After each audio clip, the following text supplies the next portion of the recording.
안녕하세요. 저는 올해 36살, 결혼한 지 1년 된 새댁입니다. 결혼장사라는 말 들어보셨나요? 제가 팔려가는 신부가 된 건 아니고요. 결혼을 통해 한몫 잡으려고 했던 예전 파혼남에 대한 얘기입니다.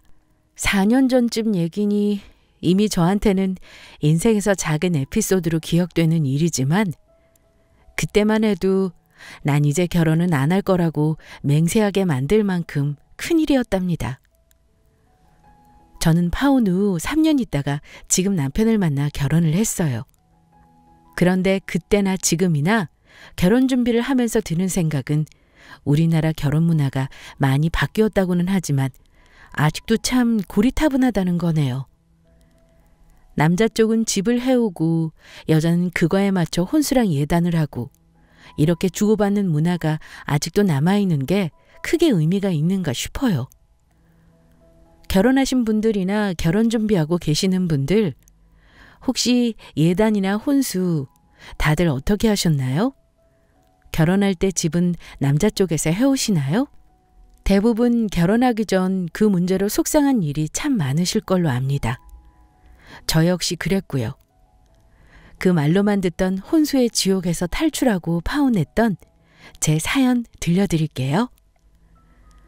우선 제 소개부터 하자면 저는 6년차 지방 공무원입니다. 위로 2살 많은 결혼한 언니가 한 명 있고요. 부모님도 다 계십니다. 그 당시 결혼을 약속했던 사람은 스카이 중 하나를 나온 나름 엘리트인데 명문대 나온 것 치고는 안 풀린 케이스인지 대기업이 아닌 중견기업에 근무하고 있었습니다. 직장 생활을 한 지 얼마 안 되어서 모은 돈은 많이 없었지만 사람은 진중하고 성실했어요. 제가 그때 31살로 결혼을 생각할 나이이기도 했고 남편 될 사람이랑은 동료 직원 소개로 만나서 사귄 지는 1년 약간 안 되었습니다. 서로 30을 넘은 나이이다 보니 독신주의자도 아닌 이상 마음만 맞으면 결혼해도 되겠다 싶어서 서둘러 결혼을 하려 했고요. 저는 얼추 결혼 준비가 되어 있는 상황이었는데 솔직히 남자 쪽에서는 결혼 준비가 되었다고 말할 수 없는 상황이었어요. 그 얘기를 하자면 처음에 시댁에 인사를 드리러 간 날 얘기를 안 할 수가 없네요. 사실 처음 예비 시댁에 인사드리러 갔을 때 예비 시모는 저를 굉장히 좋아하셨습니다. 특히 시어머니는 큰 며느리 될 사람이 공직에 있다고 하니까 엄청 좋아하시더라고요. 예비 시어머니는 제 손을 잡으면서 안정된 월급에 남이 무시 안 하는 직업을 가져서 좋겠다. 결혼해서 둘이 같이 돈 벌면 남 부럽지 않겠구나. 이렇게 말씀하시더군요. 아마 제 직업군을 그렇게 정의 내리고 계셨나 봅니다. 근데 문제는 그 다음에 하신 말씀입니다. 그래서 직장 생활은 몇 년 동안 했고 월급은 얼마나 되니?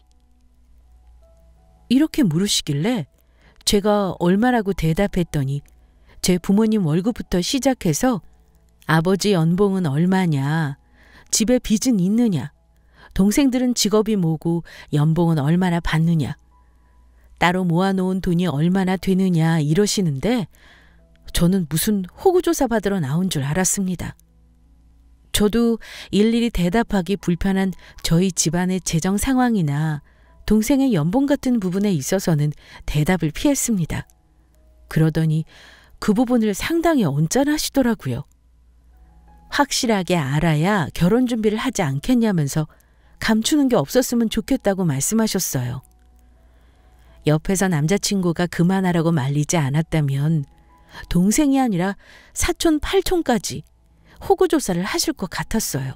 결혼하면 집은 어디에 얻을 예정이니? 가능하면 우리 아들 출퇴근 힘들지 않게 가까운 곳에 얻었으면 좋겠다. 이러시기에 어머니, 신혼집은 저희 친정에서 조그만 아파트를 제 명의로 해주신 게 있어서 거기서 살까 해요. 저랑 오빠 직장에서도 멀지 않고요. 제가 집을 해간다는 말에 예비 시모는 얼굴에 웃음꽃이 활짝 피우셨어요. 정말 대놓고 말이죠. 보통 집은 남자 쪽에서 해가거나 하더라도 여자 쪽에서 돈을 보태는 경우가 많은데 목돈을 드릴 일이 없다고 생각하셨는지 너무 좋아하시더라고요. 세상에, 너무 잘 됐지 뭐니. 그렇잖아도 집을 어찌해야 하나 걱정했는데 말이다. 처음부터 그렇게 시작이니 니들 금방 부자 되겠다. 이게 다 우리 아들 복이다 복이야. 몇 평짜리니? 되도록이면 새 집이면 좋겠는데. 그래, 혹시 집에 대출도 끼어 있니?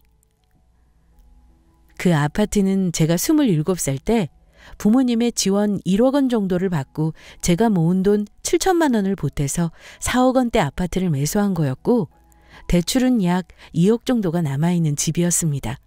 그래서 있는 그대로 말씀드렸죠. 그랬더니 예비 시모가 하는 말이, 그래, 2억이라니 생각보다 갚아야 할 대출이 많구나. 어차피 결혼하면 대출을 같이 갚을 거니까 공동명의를 하는 게 어떠냐?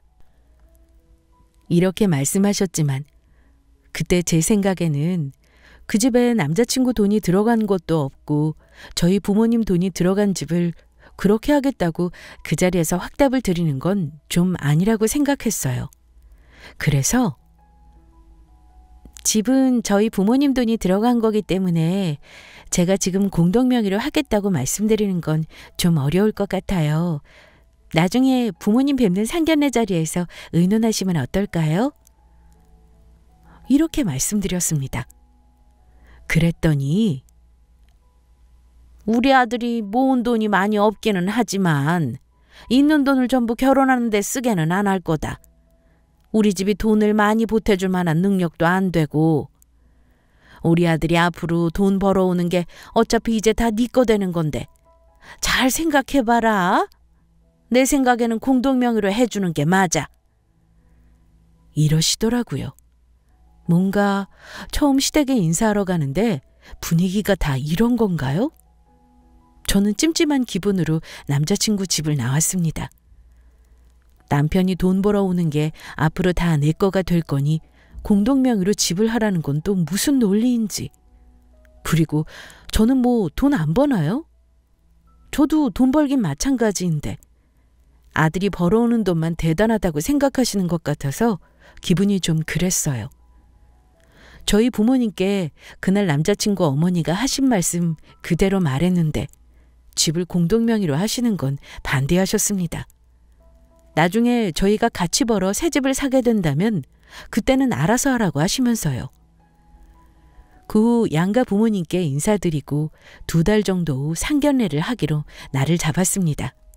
저는 상견례 전에도 예비시댁에 몇 번 더 갔었는데 갈 때마다 과일, 고기, 옷 같은 거 꼭 챙겨갔고 절대 빈손으로 간 적은 없었습니다. 항상 예비시댁에 예의 바르게 행동했고 예비시모도 그때마다 싫은 티를 내시지도 않았고 딸처럼 잘 대해주셨습니다. 그런데 상견례 날을 한 일주일 앞둔 어느 날 예비 시어머니가 남자친구를 통해서가 아니라 저를 따로 집에서 보자고 부르셨습니다.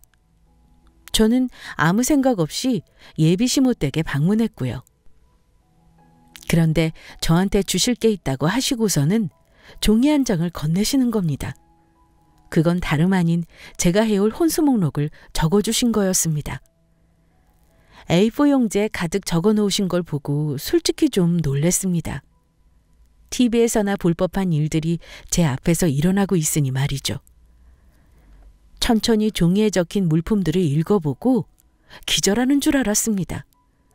물품 하나하나에 어디에서 사야 하는지도 다 적혀 있었습니다. 가구는 이탈리아 수입품에 바닥은 대리석을 깔아줘야 하고 다른 것들도 무조건 고급 제품들로 적혀 있더라고요. 그리고 남편 차도 아닌 시어머니 되실 분 차까지 사달라고 적혀 있었습니다. 저는 무슨 귀한 집안에서 자란 사람도 아니고요. 명품 이런 거랑은 정말 거리가 먼 사람입니다. 저희 아버님은 작게 사업을 하셨었고 어머님은 회계사이셨습니다. 지금은 두 분 다 4년 전에 은퇴하시고 작은 꼬마 상가 건물에서 나오는 월세를 생활비로 쓰고 계십니다. 노후 준비는 다 되어 있으시고요.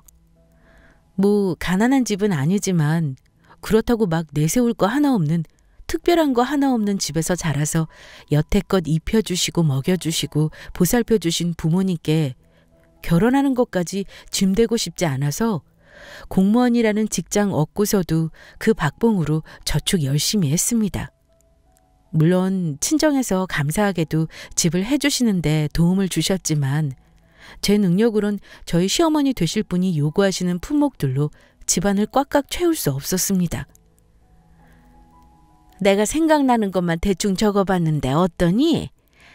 네 신혼집이 평수가 24평이라 너무 좁은 것 같아서 너무 좋은 걸로는 못 채우겠더구나. 그래도 신혼집인데 깨끗하게 리모델링은 하고 들어가야 하지 않겠니? 우리 아들 학벌에 비슷한 신부감 만나면 이것보다 더 할 수 있겠지만 내가 네 사정 맞춰서 적어봤다. 이러시기에 제가 말씀드렸습니다. 어머니, 제 능력으로는 이걸 다 할 수가 없을 것 같아요. 제가 모은 돈은 4천밖에 없고요. 저는 집을 해오는 대신 예단 예물 이런 건 생략하고 오빠가 혼수랑 가전 해오는 걸로 얘기를 미리 했어요. 이건 오빠랑 다 상의하시고 저한테 말씀하시는 건가요? 했더니 버럭 화를 내시는 겁니다. 뭐? 우리 아들이 뭘 산다고? 예. 어차피 네 집은 공동명의 안 할 거라 그랬잖니. 그럼 그건 네가 결혼하면서 해오는 거 아닌 거야. 그럼 당연히 혼수랑 예단은 해야 하는 거 아니니? 우리 아들이 지금 월급이 적다마는 그 학벌에 앞으로 회사 임원까지 안 하리란 법이 있니? 그럼 벌어도 너보다 훨씬 더 벌게 될 텐데 네가 집 해오는 걸로 나중에 다 퉁칠 생각하지 말아라. 우리 아들이 모은 돈이 있어도 그걸 다 결혼 비용에 쓰게 할 생각은 없어. 이러셨습니다. 저는 부모님과 상의해보겠지만 어머니가 원하시는 만큼은 제가 못 맞추겠네요. 이건 제가 남자친구랑 같이 상의 먼저 해보고 답을 드릴게요. 하고 나왔습니다. 기분이 정말 더러웠습니다. 무슨 자기 아들이 얼마나 잘났다고 학벌하고 나중에 벌 월급까지 말하면서 장사하듯 한몫 챙기려고 하는지. 정말 생각 같아서는 적어주신 혼수 목록 가지고 저희 부모니까 다 말씀드리고 없던 일로 하고 싶었어요. 일단 기분이 나쁜 채로 남자친구에게 말했습니다. 오빠, 어머니가 나한테 이런 혼수 목록을 주셨어. 혹시 알고 있었어? 제가 물으니 남자친구는 황당한 얼굴로 종이를 보고는 말했습니다. 아, 정말 우리 엄마 못 말리겠다. 내가 분명 그렇게 하지 말라고 했는데 너 따로 부르셨다고? 이건 없던 걸로 해. 내가 이건 엄마한테 확실히 말해서 안 하는 걸로 할 거야. 그러니까 걱정 말고 우리 상견례 준비랑 결혼 준비 다 신경 쓰자. 어? 어머니와 혼수 문제를 확실히 단판짓겠다는 말에 저는 한 번 더 그 말을 믿어보기로 했고 그 후 혼수 문제로 예비 시모에게 연락이 더 이상 오지는 않았어요. 그래서 그 문제는 남자친구가 확실히 선을 그었구나 하고 생각했습니다. 하지만 그게 끝난 게 아니었더라고요. 상견례 날 온 가족이 모인 자리에서 제가 몰랐던 예비 시모의 모습을 발견할 수 있었어요. 예비 시모는 제가 그날 시어머니의 혼수 요구를 거절한 게 기분이 나쁘셨던 것 같아요. 그걸 저희 부모님 만나는 자리에서 티를 내시더라고요. 상견례 당일날 양가 부모님이 인사를 하는데 보통은 인사를 할 때 고개를 정중히 숙여서 하지 않나요? 게다가 쉬운 자리도 아닌 어려운 자리니 다른 때보다 더 예의를 차리게 되는 게 당연하고요. 그런데 저희 예비 시모, 저희 부모님이 고개 숙여 처음 뵙겠다고 인사를 드리는데 고개만 까딱 하시네요. 저는 제가 잘못 본 줄 알았습니다. 그런데 그뿐만이 아니었어요. 보통 상견례에선 자기 자식이 얼마나 못났는지, 상대 자식들이 얼마나 잘났는지 말하지 않나요? 저희 부모님이 예비 시부모에게 저희 딸이 많이 부족하니 잘 가르쳐 주세요. 이러니까 남자친구 어머니가 그래야죠. 이러시더군요. 또 부모님이 남자친구 언급하면서 너무 잘 컸다고 칭찬하니까 그렇죠. 저희 아들 어디 내놔도 손색 없습니다. 솔직히 이런 신랑감 없어서 난리죠. 이게 끝이었습니다. 돌아오는 멘트가 없었어요. 그러면서 우리 아들이 공부만 해서 뭘 잘 모릅니다. 야가 빠진 요즘 젊은 애들하고는 많이 달라요. 그 댁 따님은 대학에 어디 나왔다고 들었는데 그래도 공무원을 하고 있다니 제가 결혼을 허락한 겁니다. 우리 아들 정도면 막말로 같은 급 신부감하고 만나서 결혼해도 충분하죠. 저는 그 말을 듣고 제 귀를 의심했어요. 처음에는 저희 부모님도 그 댁 아드님 잘났다고 적당히 맞장구쳐 주셨지만 그런 말까지 들으면서 기분이 좋을 리가 없죠.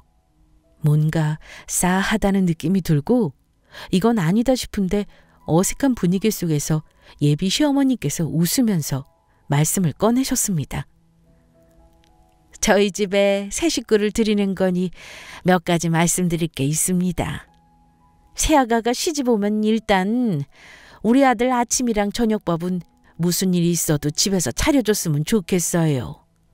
우리 아들이 알레르기 체질이고 밖에 음식을 먹으면 자주 탈이 나서요. 그리고 일주일에 한 번씩은 꼭 우리 집에 와서 시간을 보냈으면 합니다. 명절이랑 제사 때도 마찬가지고요. 이 말을 듣고 저희 엄마가 약간 당황해하시는 얼굴로 어찌 대답을 해야 하나 하시는데 갑자기 저희 언니가 끼어들어 대답을 했습니다. 언니는 처음부터 예비 시모의 언행을 보고 표정이 안 좋았는데요. 아마 제가 대답하긴 곤란한 상황이다 보니 언니가 총대를 매기로 결심한 것 같았어요. 말씀 중에 죄송합니다만 제부될 사람도 손이 있고 발이 있는데 왜 제 동생이 밥 차려주고 설거지도 해야 하는 거죠? 솔직히 말씀드리면 동생도 지금 돈 벌고 있고 맞벌이기도 한데 왜 제부는 차려주는 밥상만 받아야 하는 건지 모르겠네요. 반대로 제부가 제 동생한테 밥을 차려줘도 되지 않나요? 제부가 밥 차려주면 손이 부러지는 것도 아니잖아요. 그러면서 제 남자친구를 보고 다시 물었습니다. 내 동생이 해주는 밥상 받기만 하고 손 하나 까딱 안 할 거야? 대답 좀 해봐. 그러니까 당연히 아니죠. 엄마도 나한테 밥 안 차려주면서 왜 그런 말을 하는 거야? 이러더라고요. 그러니까 예비 시모 얼굴 빨개지셔서 또 아무 말씀 못 하시더라고요. 또 언니가 예비 시모한테 묻기를 일주일에 한 번씩 왜 시댁에 방문하기 원하시나요? 하고 묻자 예비 시모는 이제 며느리도 딸인데 같이 시간 보내면 좋지 않겠어요? 처음 결혼해서는 당분간 자주 보는 게 좋을 것 같아 그럽니다. 이러시길래 딸 같은 며느리 없어요. 혹시 실례가 안 된다면 신우 되실 분께서는 일주일에 한 번씩 시댁 방문하시나요? 하고 물어봤더니 아니라고 하더라고요. 그쪽 예비 신우도 엄마 왜 자꾸 새언니를 시집살이 시키려고 하냐고 민망해하면서 한 소리 하더군요.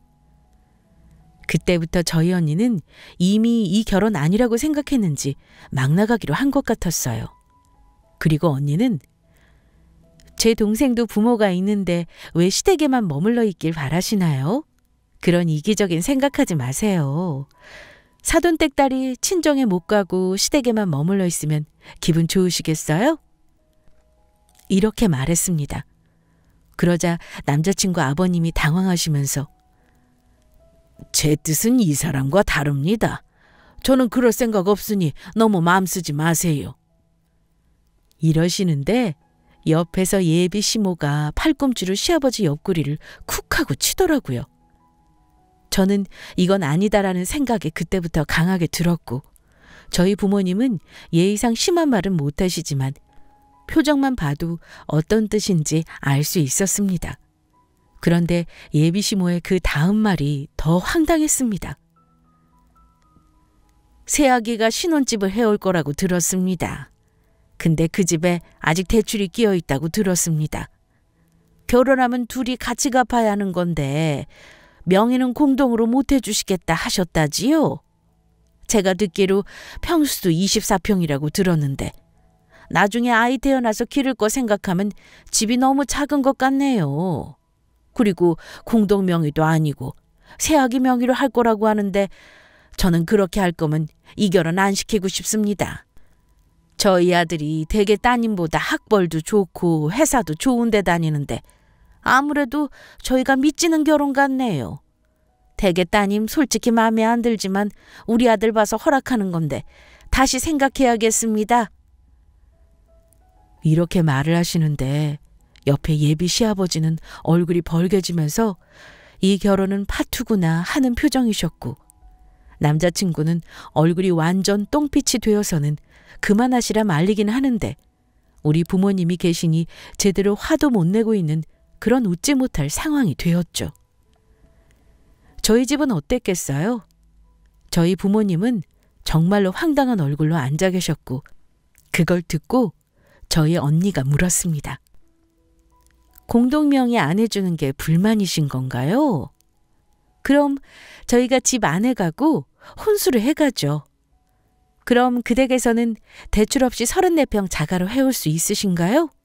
그리고 제 동생한테 예물은 다이아로 다 맞춰주실 건가요? 했더니 저희 집이 형편이 안 돼서 다이아는 못 해줍니다. 이러는 겁니다. 언니가 그럼 다이아는 됐고요. 제 동생 차 외제차로 바꿔주시죠. 집 저희가 해갈 테니까요. 그랬더니 차는 남자가 있어야지 여자가 차 있어서 뭐합니까?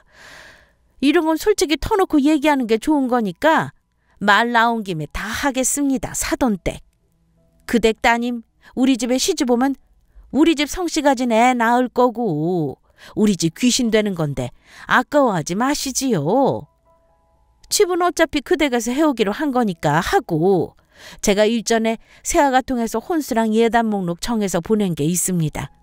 그거 보시고 맞춰주시면 될 것 같네요. 이러셨습니다.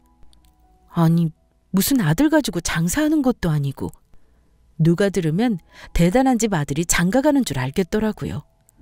그럼 그 댁에서는 아들 결혼하는데 얼마 보태주실 생각이냐 물었더니 집에서 따로 보태줄 돈은 없고 아들이 모은 2천만 원으로 결혼을 시킬 거다라고 하더군요. 저희 언니는 그 말을 듣고 하하고 한숨을 쉬었고요. 저를 바라보더라고요. 이 결혼 할 거냐라는 눈빛이었죠. 저는 고개를 절레절레 흔들었습니다. 그때까지 가만히 듣고 계시던 저희 엄마가 그러시더군요. 그럼 저희가 그쪽 원하는 대로 집 해가고 예단해드릴 테니 그쪽에서는 저희가 해가는 집값의 10%로 예단비를 돌려주셨으면 하네요. 4천 돌려주시는 걸로 하시죠? 그리고 그댁 아드님 시계는 롤렉스 해드릴 테니 저희 딸 반지 해주세요. 다이아로 1캐럿 해주시고 목걸이는 20돈 팔지 10돈 해주시고요. 저희가 집을 해가니 혼수는 도의적으로 그댁에서 채워주시는 게 맞습니다. 가구는 제가 고르는 수익가구로 채워주시고 가전제품들도 하나하나 제가 고를 테니 그것들로 채워주시지요. 저희 딸이 해가는 집값에 비하면 무리한 요구는 하지 않겠습니다. 하고 고상하게 말씀하시더라고요. 그랬더니 예비 시모가 얼굴이 막 구겨져서는 뭐라 막 말씀하시고 솔직히 그 댁 따님이 우리 아들에 비해 키울지 않나요? 학벌도 그렇고 직업도 그렇고 솔직히 키도 많이 작지 않습니까? 그리고 아까 보탤 돈은 2천이라고 말하지 않았습니까? 근데 예단을 4천을 돌려달라고 하시는 건 좀 무리 같네요. 아까 말씀드렸지만 이 결혼 다시 생각해 봐야겠네요. 제가 자기 아들에 비해 기울지 않느냐고 말씀하시는데 제가 뭐 직업이 없는 백수도 아니고요. 자꾸 학벌 운운하시는데 저도 서울에 있는 중위권 대학 나왔습니다. 게다가 키 얘기는 좀 우습지만 제가 156이고 남자친구가 183이에요. 훤칠한 편이죠. 그래도 저희는 키니 뭐니 외모에 대한 지적은 한 번도 해본 적 없고 신뢰라고 생각하는데 정말 예의가 없다는 생각이 들었습니다. 저희 엄마는 이미 이 결혼은 안 될 거라고 생각하시고 하신 말씀이었고 저희 언니는 저한테 그 자리에서 너 이 결혼 할 거야? 이렇게 물었어요. 그리고 저희 집은 아들은 없지만 한마디 할게요. 그 댁에서는 잘난 아들일지 모르겠지만 저희 쪽에서는 그 댁 아드님 그리 좋은 조건은 아니네요. 아들 가진 유세에 그렇게 부리시는 거 아닙니다. 하고는 저희 가족에게 가자고 했습니다. 그 후 서로 기분이 불쾌해진 상태로 양가 어른은 제대로 인사도 하지 않고 헤어졌습니다. 집에 오는데 언니는 이 결혼 꼭 해야 하냐고 하면서 결혼하면 저는 지옥불 구덩이로 들어가는 거라고 만류를 했고 엄마는 한숨을 쉬시면서 이렇게 말씀하셨어요. 오늘 그댁 어머니 보고 정말 화가 나는구나. 엄마가 그댁 어머니가 말을 그렇게 해서 화나고 속상한 것도 있지만 그댁 엄마는 대체 자기 자식 생각은 안 하는 사람 같더라. 아니, 그 자리에서 신랑 될 네 남자친구는 마음이 어땠겠니? 아까 보니 아무것도 못 먹고 있던데 왜 자식 마음 하나 헤아릴 줄을 모르시는지. 그거 보니 엄마가 너무 화가 나고 속상해. 너 결혼하면 어떻게 하실지 훤히 보이니까. 엄마는 그 말에 또 울컥하더라고요. 저희 부모님께 너무 죄송하고 미안했어요. 불쾌한 기분으로 집에 왔는데 엄마가 절 앉혀놓고 심각하게 말씀하셨습니다. 너 이 결혼 꼭 할 거니? 엄마가 오늘 보니 그댁 엄마가 보통이 아니다. 아니 무슨 결혼을 장사로 하는 것도 아니고 아들 팔아서 한몫 챙기려고 한다니? 엄마는 듣다 그런 집은 처음 봤어. 너 그 집에 시집가면 돈 때문에 들들 볶이고 고생길 훤하다. 잘 생각해봐. 엄마도 그렇고 언니도 그렇고 이 결혼은 아닌 것 같아. 솔직히 제 생각도 그랬습니다. 시모가 저희 집에 보인 예의 없는 언행을 생각하면 당장 없던 일로 하고 싶었지만 일단 결혼이란 게 둘의 의사가 가장 중요한 거니 저와 남자친구가 먼저 입장 정리를 해야 했죠. 부모님 앞에서 울지는 않았지만 저 그날 집에 와서 밤에 혼자 많이 울었습니다. 어린 나이에 결혼하겠다고 한 것도 아니고 나름 똑똑한 척하면서 결혼하겠다고 한 사람인데 가족들 앞에서 이런 꼴을 보인 게 너무 부끄럽기도 하고 죄송했죠. 하지만 저는 남자친구를 좋아하긴 하지만 제 자신을 더 사랑했거든요. 아무리 남자친구가 좋아도 그런 시어머니를 감당하고 살 자신이 없었습니다. 그리고 무리한 요구를 들어줄 생각도 없었고요. 제가 그쪽 집안에 그토록 무시당할 만큼 뭔가 잘못한 게 있는지 밤새 곱씹고 또 곱씹어봤지만 모르겠더라고요. 대체 그 집안은 얼마나 잘나면 저한테 그런 요구를 할 수 있는 걸까요?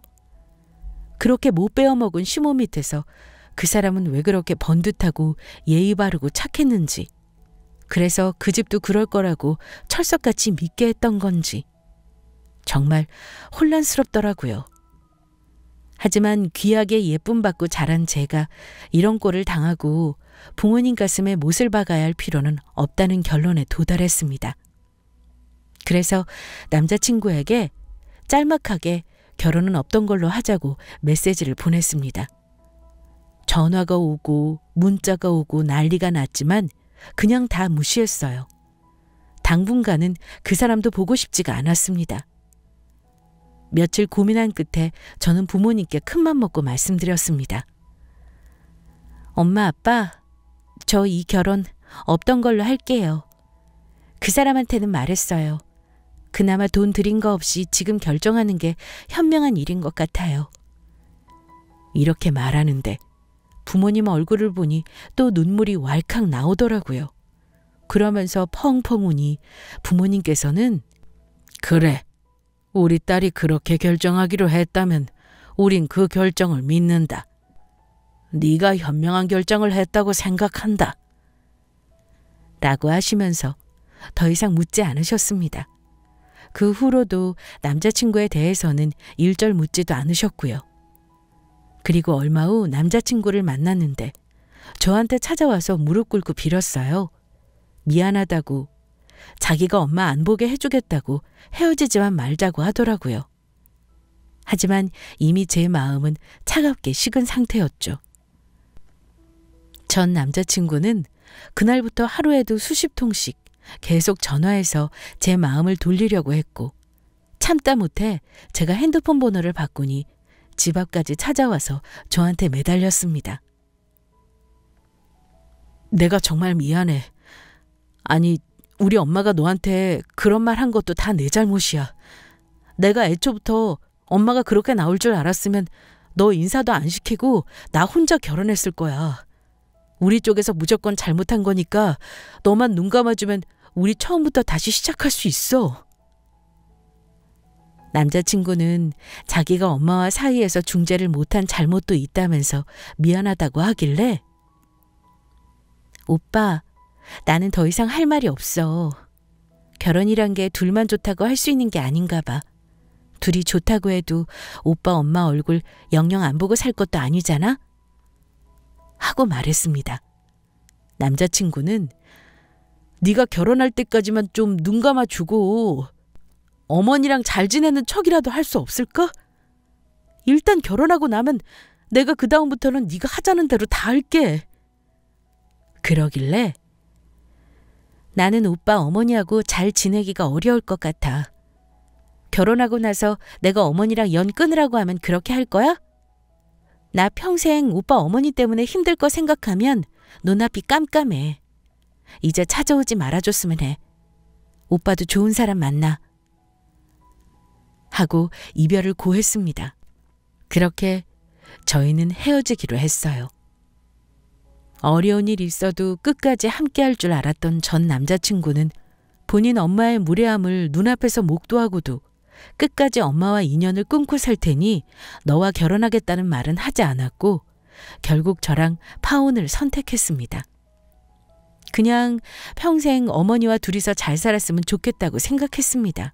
그 후로 저희 아빠께 전남친 아버님께서 몇 번 전화가 오는 듯 했으나 저희 아빠께서 우리 딸이 결정한 일이니 저희도 번복은 없다고 하고 그 사람과의 결혼은 그렇게 마무리한 상태입니다. 그 모든 게 상견례 후 한 달 안에 일어나고 결정이 되었네요.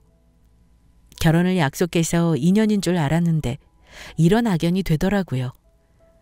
그 사람 연락이 뜸해지면서 저도 마음 추스르고 주위에 제가 결혼하는 줄 알고 있던 지인에게도 파혼 소식을 알렸고요. 다행히 소수 사람만 알고 있었습니다. 청첩장을 돌리지 않아 천만다행이었죠. 그런데 한 달이 좀 지났을 때였나? 그 사람 어머니한테서 전화가 왔습니다. 저는 안 받을까 하다가 계속 걸려오는 전화에 무슨 말을 하려고 하는지 드러나 보자 하는 생각으로 전화를 받았습니다. 그런데 대뜸 저를 만나고 싶다고 하시면서 근무하는 곳 근처로 오시겠다고 하는 겁니다. 저는 오시지 말라고, 저는 드릴 말씀이 없다고 했지만 막무가내셨어요. 그래서 어쩔 수 없이 보기 싫은 그분을 만났습니다. 제 얼굴을 보더니 그러시더군요. 너도 얼굴이 말이 아니구나. 그래, 아들이 너랑 결혼 못하게 됐다고 난리를 치고 나를 안 보겠다고 하던데 너도 그럴 생각이니? 그러시길래 네, 이미 그 사람과는 이 결혼 안 하는 걸로 결론 냈어요. 저는 더 이상 할 말도 없고요. 그댁 아들한테 잘 어울리는 딱 맞는 배필 구해서 장가 보내시길 저도 바랍니다. 하고 일어서려는데 저를 붙잡으시면서 이러시더군요. 예, 내가 그 혼수 목록이랑 예단은 없던 걸로 할 테니 그냥 둘이 결혼해라. 집 명의는 니들 맘대로 하고 네 부모님한테는 내가 상견례 때 실수했다고 잘 말씀드려라. 내가 생각을 해봤는데 그래도 니들 1년 동안 만났고 이렇게 헤어지면 서로 더 좋은 사람 만난다는 보장이 없지 않니? 특히 너는 나이도 있으니 더 그럴 테고. 네 집이야 뭐 같이 대출 갚으면서 나중에 집을 넓혀가면 그때 공동명의를 할 수 있는 거니 꼭 우리 집이 손해라는 생각은 안 드는구나. 너도 우리 아들만한 신랑감 못 만나. 그건 잘 알지 않니? 저는 그냥 조용히 인사하고 헤어지고 싶었는데요. 그 사람 어머니의 그 말, 특히 우리가 손해는 아니라는 말을 들으니 갑자기 열이 확 받는 겁니다. 결혼이 무슨 주고받는 거래냐고요. 왜 당사자의 의견과 마음은 철저히 무시하고 저렇게 손익계산서를 따지시는 건지. 결국 저는 찾아오신 것도 막상 파혼하려고 따져보니 자기네 쪽에서 손해라는 생각을 하신 거죠. 솔직히 요즘 결혼하면서 여자 쪽에서 집을 해오겠다는 경우가 흔치는 않으니까요.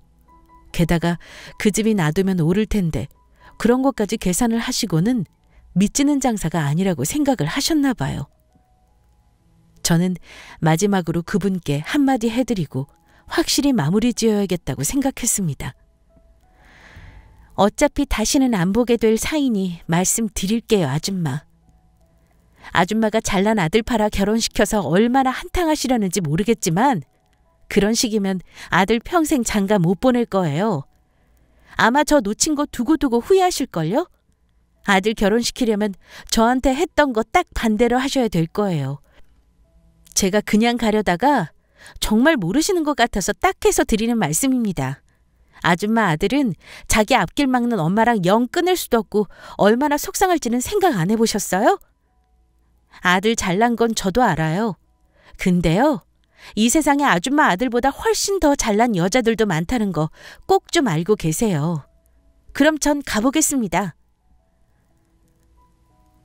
저는 그렇게 마지막으로 한풀이 하듯 하고 싶은 말을 했습니다. 그분은 돌아가는 저를 붙들고는 어른한테 할 말 다 하는 못된 성격 여자라면서 방금 사과한다는 태도는 온데간데 없이 역정을 내시더라고요. 저는 저를 붙잡는 손을 뿌리쳐버리고는 나왔습니다. 이혼도 참 힘든 과정을 겪어야 한다죠. 파혼도 이혼만큼은 아니지만 서로의 밑바닥과 더러운 치부를 다 보게 되더라고요. 물론 내가 남자친구에 대한 사랑이 이 정도밖에 안 되는 걸까 하는 생각도 든 게 사실입니다만 사랑이라는 건 잔인한 현실 앞에선 힘을 못 쓰더군요. 그 후 저는 내가 누굴 또 만나 연애를 할까 싶고 결혼할 엄두가 안 나 그냥 싱글로 살기로 결심했었죠. 주위에서는 친구들도 그렇고 부모님들도 그렇고 다 잘했다고 합니다. 그 집에 시집 갔으면 넌 말라 죽었을 거라고 하면서요. 굳이 모든 사람이 아니라고 하는 결혼을 진행할 필요는 없는 거잖아요. 그 후 솔직히 6개월까지는 많이 힘들었습니다.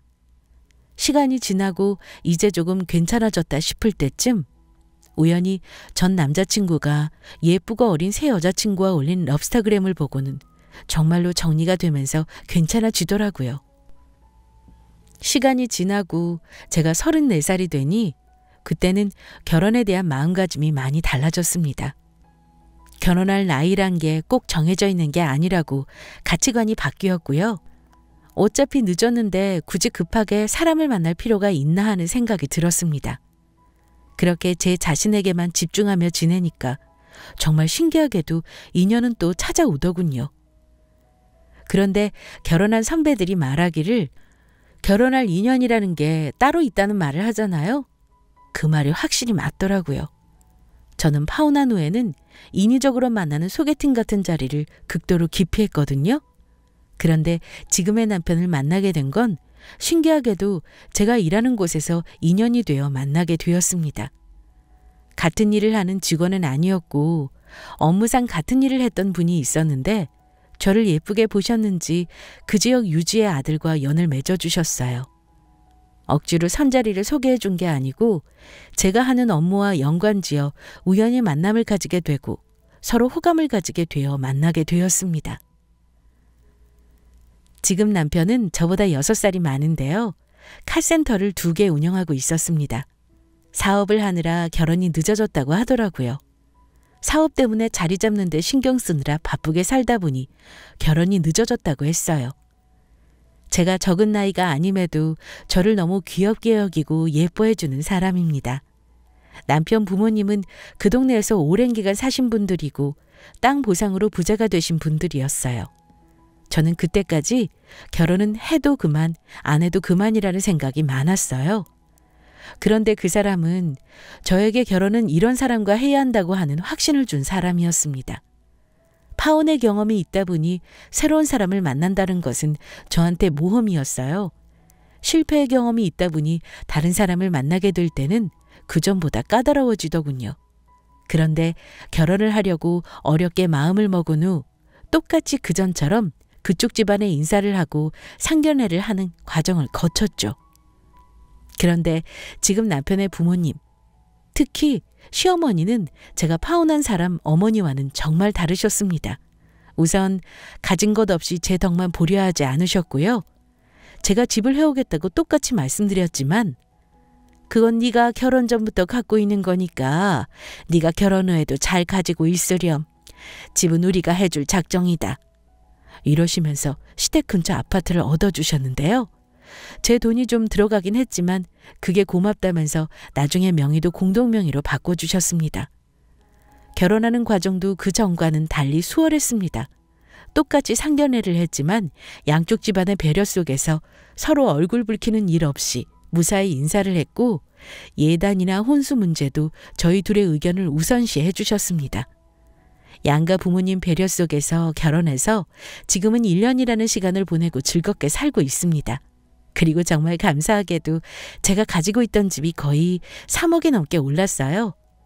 저는 파혼 후에 다시는 그런 똑같은 과정을 겪으며 결혼하고 싶은 생각이 없었지만 제 걱정이 무색하게도 아니면 정말 결혼할 인연이라서 그랬는지 전 남자친구와 같은 일은 겪지 않았습니다.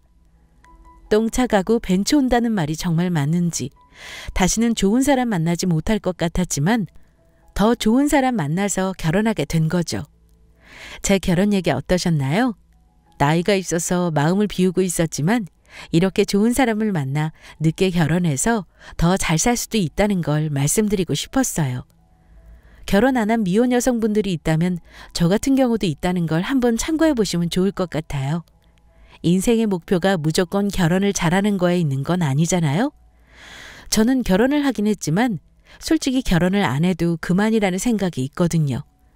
결혼 전에 상대방의 집의 분위기도 잘 살펴보시고 신중한 결정을 내리시길 바랍니다. 제 사연은 여기까지입니다. 긴 사연 들어주셔서 감사합니다.